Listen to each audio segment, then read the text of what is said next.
Assalamualaikum warahmatullahi wabarakatuh. My name is Raka Diputra, semester student of the Faculty of English Education, Raja Sakti University.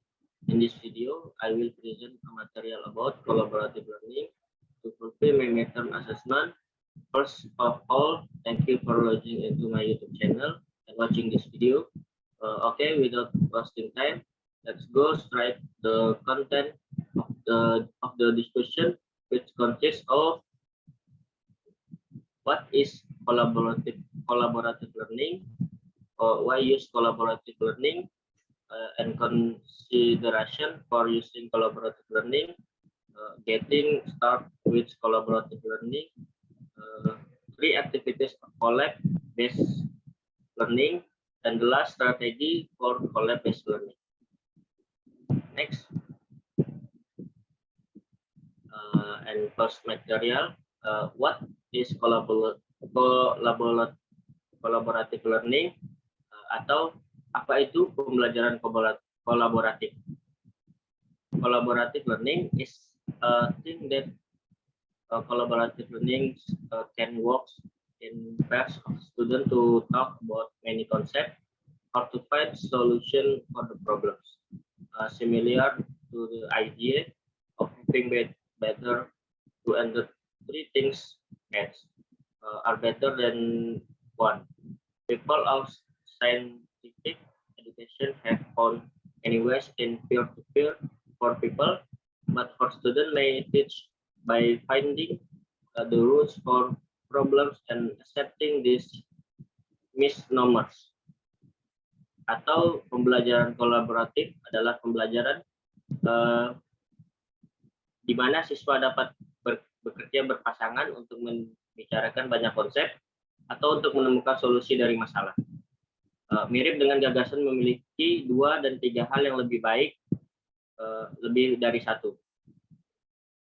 Orang-orang pendidikan ilmiah telah menemukan banyak cara dalam peer-to-peer untuk orang-orang, tetapi bagi siswa dapat mengajar dengan menemukan akar masalah dan menerima ini.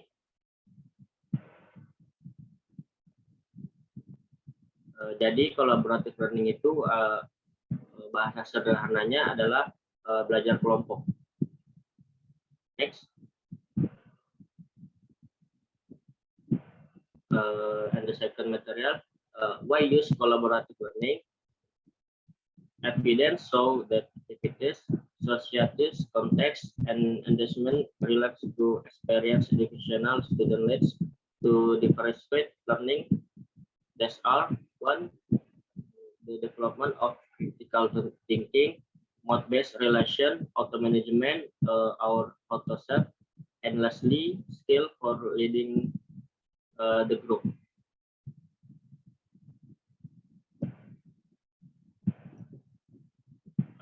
And second, promoting interaction that is based on the student faculty or the specific learning group for each student. And third, it's increasing the student feel such as self-esteem, responsibility, and kindly retention or keeping emotion in mind. And fourth, trying to open the perspective of other people, such as understanding diversity.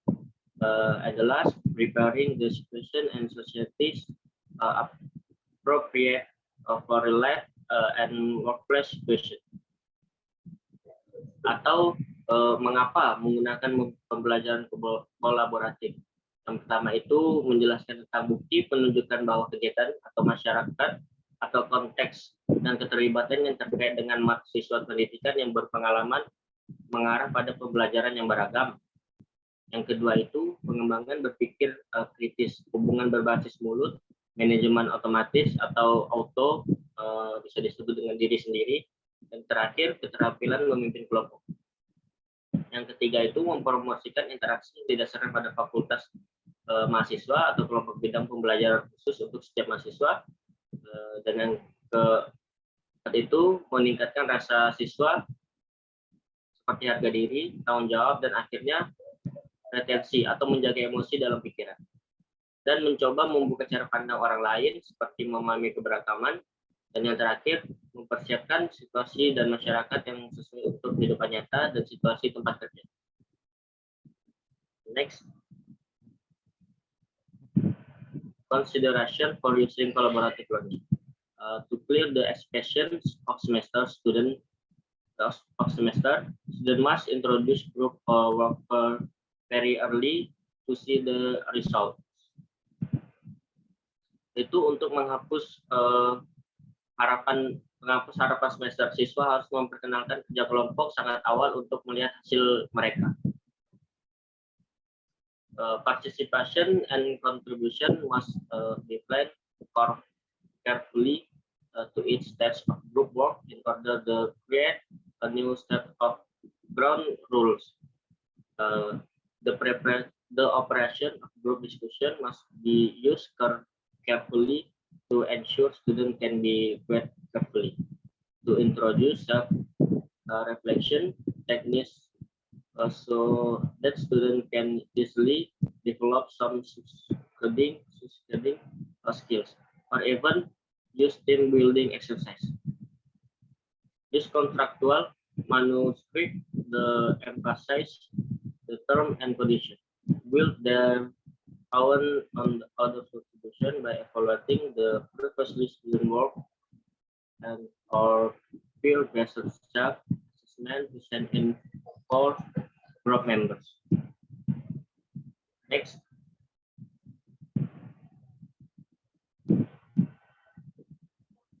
Getting started with collaborative learning atau memulai pembelajaran kolaboratif. This process is very short. That means 5 minutes can be worked on finishing tasks.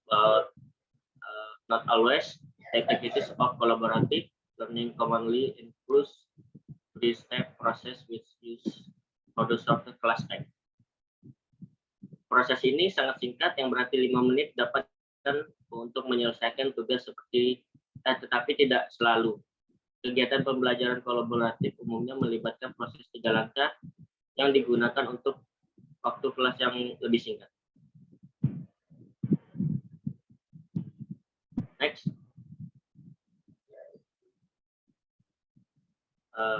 Ini dia 3 activities of collab-based learning. There are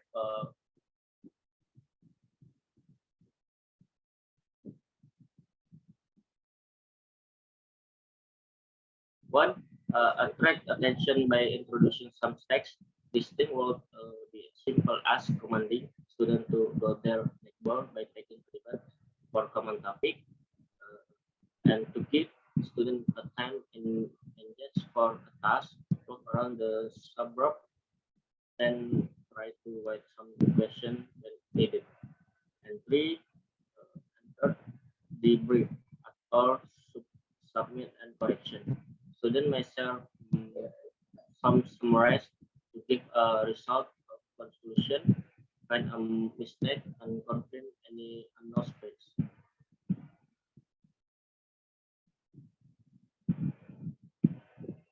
Next.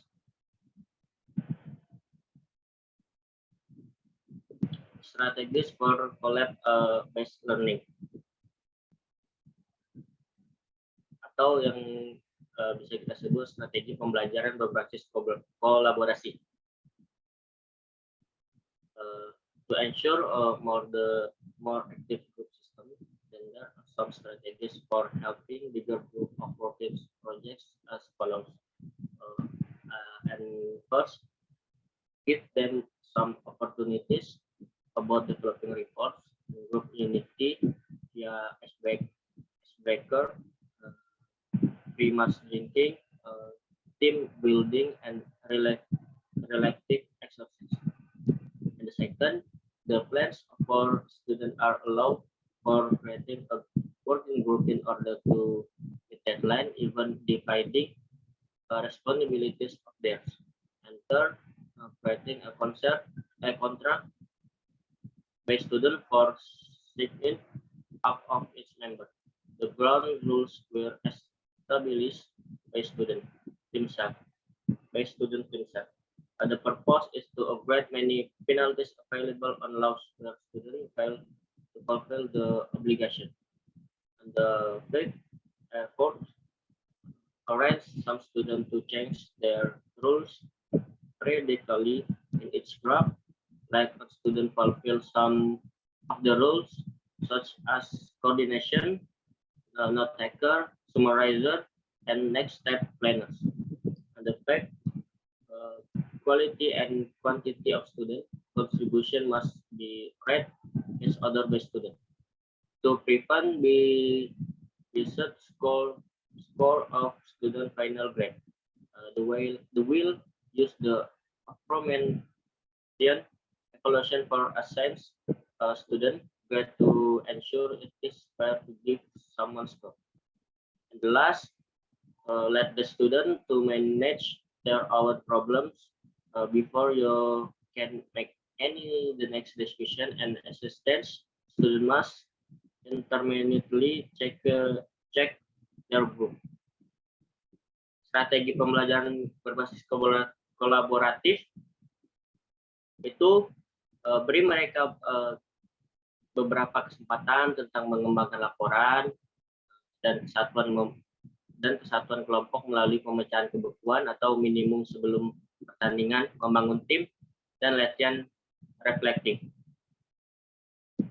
Dan rencana bagi siswa diperbolehkan untuk membuat kelompok, untuk memenuhi tenggat waktu, bahkan membagi tanggung jawab kepada mereka. Kita sebagai guru harus memberi atau memperbolehkan siswa-siswa untuk membuat kelompok seperti yang mereka inginkan, untuk memenuhi tenggat waktu, bahkan membagi tanggung jawab mereka, atau seperti untuk menyelesaikan tugas yang diberikan. Membuat kontrak oleh siswa untuk mendaftar setiap anggota atau dasaran ditetapkan oleh siswa sendiri. Tujuannya adalah untuk menyepakati banyak hukuman yang tersedia pada undang-undang di mana mahasiswa gagal memenuhi kewajibannya. Dan yang terakhir itu, atur beberapa siswa untuk mengubah peran mereka secara berkala di setiap kelompok. Seperti satu siswa memenuhi beberapa peran seperti koordinasi, pencatat, meringkas, dan perencana langkah selanjutnya. Dalam kolaboratif learning ini, peran siswa harus dibagi menjadi beberapa peran, yaitu seperti siapa yang berkoordinasi, siapa yang mencatat, dan siapa yang meringkas. Ini harus dilakukan secara bersama-sama agar pemecahan masalah tersebut dapat segera diselesaikan. Thank you for watching. If there are any wrong words or mistakes, I apologize. Wassalamualaikum warahmatullahi wabarakatuh.